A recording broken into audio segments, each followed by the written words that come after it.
All right. Salam alaikum, brothers and sisters. Today I'm going to talk about why I truly believe all the HCU recovery services that have been sold should be refunded. I'm going to talk through that. I'm going to talk about the industry as a whole. There seems to be like some sort of this Twitter controversy right now. I just want to talk through it. This will be off the cuff, unscripted, just kind of my stream of consciousness. Subject to change, of course. And yeah, I'll go through that. For the next couple minutes, I'll be eating creatine plus reporting my numbers from the day before. I do this on a daily basis. If you can't handle this, please just skip on ahead. If this is something you're into, number one, see a therapist. And number two, you probably want to subscribe for more. Anyways, here we go. So Janice's LASIK yesterday. She was in like almost, I want to say pain for like the good half day. Funny story. She had this pain eye drop that I just forgot to put on her. So she was in a lot of pain. That's my bad. I couldn't find it in the bag, but so that's on me. But she's better now. So shout outs to Janice for the speedy recovery, and shout outs to you guys for wishing her a speedy recovery. Here we go.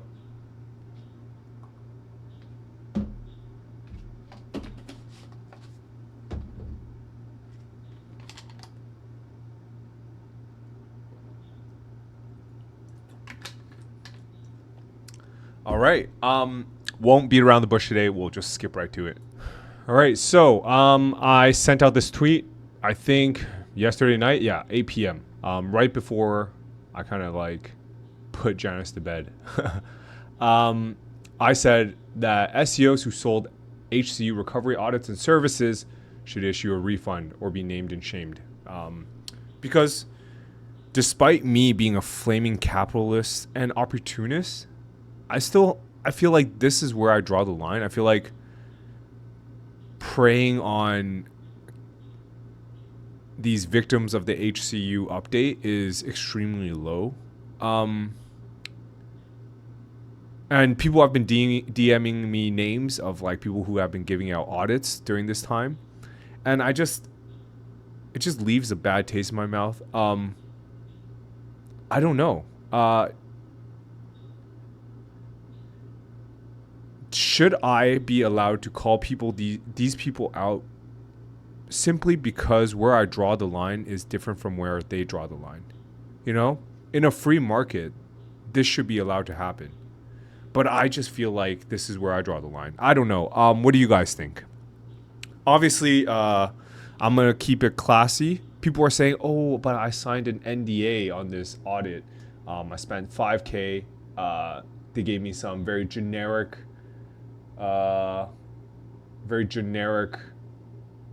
tips and tricks, and it didn't end up doing anything. Typically, okay, let me give you an idea of what I'm thinking. So, if your site used to be doing, before the HCU, it used to be doing 500K sessions per month. Post HCU, it's doing like 10K. If you are that confident in recovering someone's site, I wouldn't just charge 5K for an audit, 5 to 10K for an audit. Like, if I can guarantee recovery, dude, I'm pretty sure you can charge upwards to like 100K, even like 50 to 100K easily for these recoveries. If you can guarantee it, put that shit in escrow. I'll do everything in my power to recover it. If I recover it, give me 50K. If I can't, give me 0. I'm 100% sure if you can like set up the escrow for this, you would be the best paid like SEO consultant in the world. That's how I feel. And you know what? I think this is, I would say it with 100% certainty. So if you can guarantee recovery, then you can charge out the ass for it. But why would these people charge 5K to 10K for this? Probably because they're not confident, right? Why would you charge so little, right? Because if these sites were doing 500K sessions a month, they're probably raking in hundreds of thousands of dollars a month if they're monetizing properly. You know, that's just my 2 cents, and I still think that people should be refunded for this, because like you're kind of kicking them where they're down. So it feels like predatory. It feels like payday loans. It feels like pawn shops.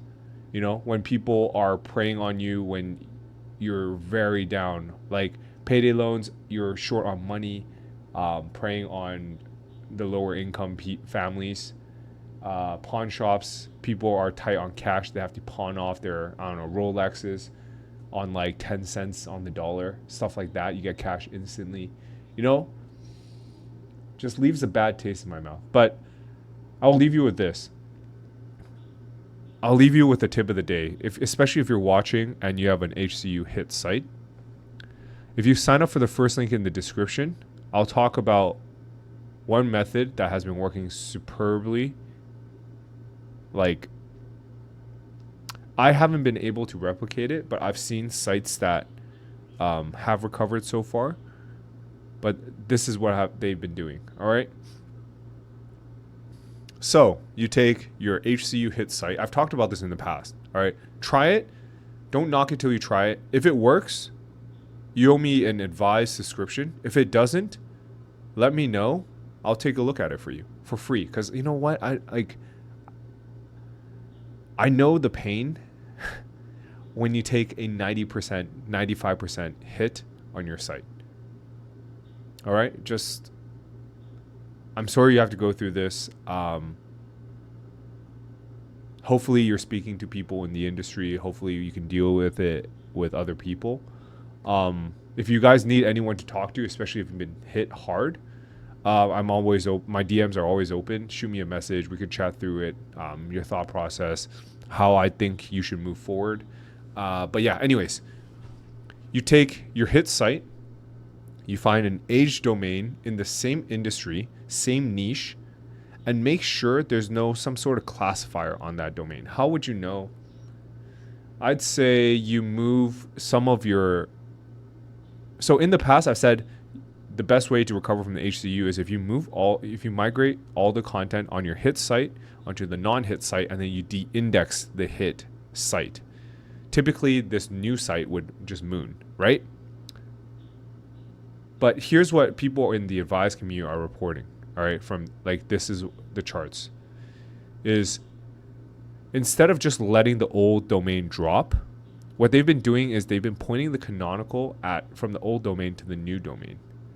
And that's been working extremely well. They have yet to be hit. I've tested it on 2 sites right now.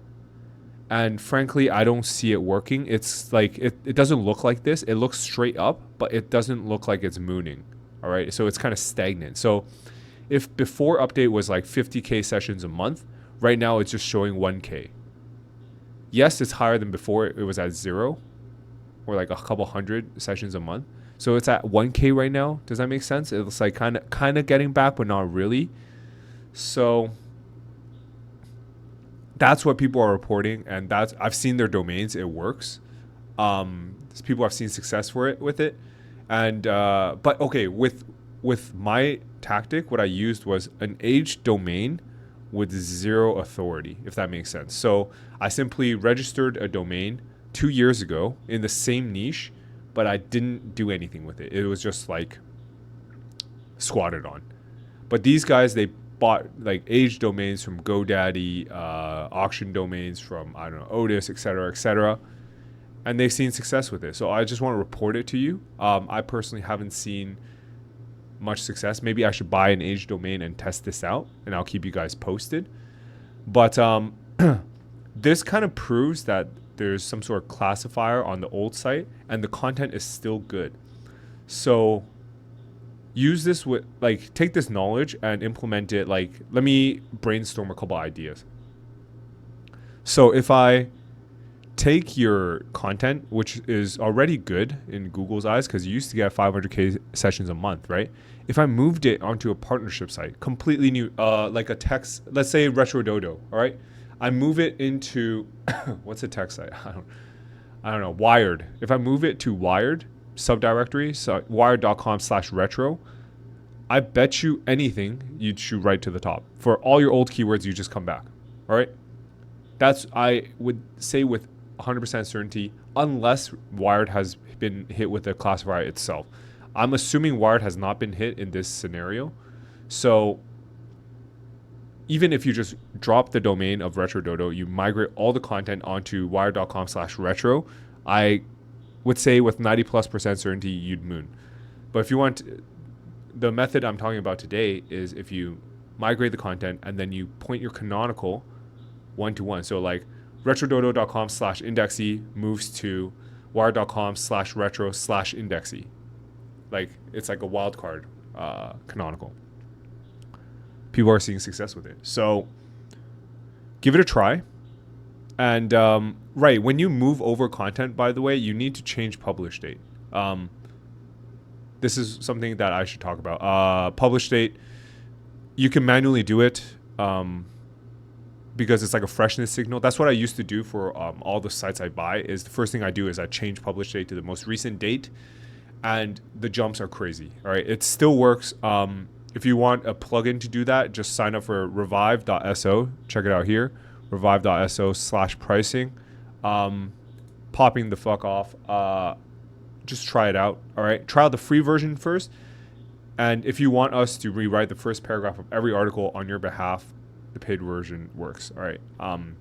That's not really a pitch. I mean, you guys can do it manually. It's not like, yeah. Anyways, that's it for today. Let me know what you guys think of the episode.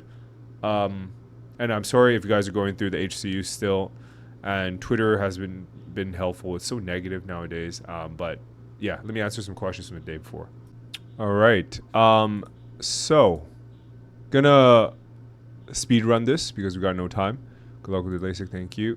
Pay your taxes. Thank you. I just thanked myself. Regarding making money in sprints, I really like the approach of Sean's MFM, work like a lion, not like a cow. I don't know about cow, but yes, I agree with that.